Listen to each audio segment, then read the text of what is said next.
Agrifocus Barbados. Today, we'll be looking at the triple rinse method, a vital step in preserving our natural and agricultural landscape.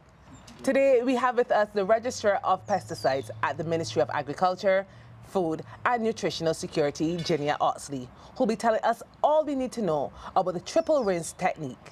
So, Ginia, what exactly is the triple rinse method?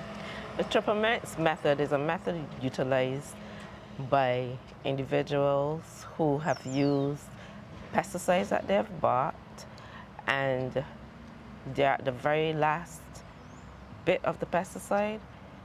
Instead of discarding the bottle with that little bit in it, we want you to utilize the little bit as well as rinse the container, and hopefully we'll be able to pull the container from the municipal waste. So how exactly is it done?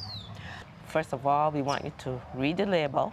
The label instructs you as to the exact amount that you're going to need to use for the size of the plot that you're going to treat. However, if in utilizing your pesticide, you come to that little bit that is remaining after you've measured out the amount, you're going to add that amount to your spray can as well. And once you've added that to your spray can, you want to fill the pesticide container with water, replace the cap, invert it a couple times. You do it again, so we have it done 3 times, thus the term triple rinse. That way you use every bit of pesticide, and you've capitalized on every penny that you've spent on that pesticide. So the triple rinse technique is only used to save money. Are there any other uses for it? Well, pesticides are used to treat pest problems, which is a way of making sure that you recover as much as you can in your efforts at agriculture. Because once you have a large plot of land planted with the same thing, it means that more likely than not, you're going to have a pest problem that you may have to treat.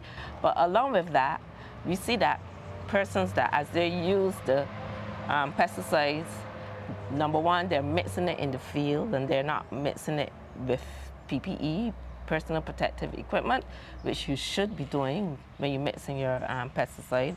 When we realize that when persons come to that little bit, they just drop the container in the field beside the crop. If I have the pesticide in its purest form, but then I add water to it, does that not affect how strong or how good it will be able to work? Adding water to the pesticide is essential for you to actually carry out your pest treatment. When you read the pesticide label, it's going to tell you X amount of milliliters or whatever, and how much water to add. So in order to carry out the pest treatment, what they've given you in the bottle is the concentrated pesticide. However, what you're going to treat your plant with is a diluted version of the concentrated pesticide. So more often than not, pesticides have to be diluted, especially liquid ones. And is this something that only farmers should be engaging in? No. Once you're using a pesticide, so you might have your home kitchen garden at home, and I'm saying if you have a kitchen garden, that should be of a reasonable size that you should be able to manage it without using harsh pesticides.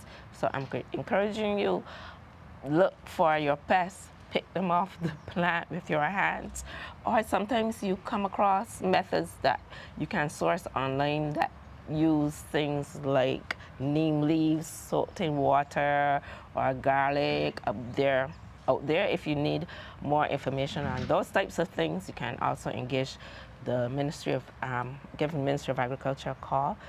And I'm saying that you should be using that as a first option as opposed to using harsh chemical treatments. So as you've heard from Ms. Oxley, triple rinse is better for the environment and better for our agriculture. So start triple rinsing today.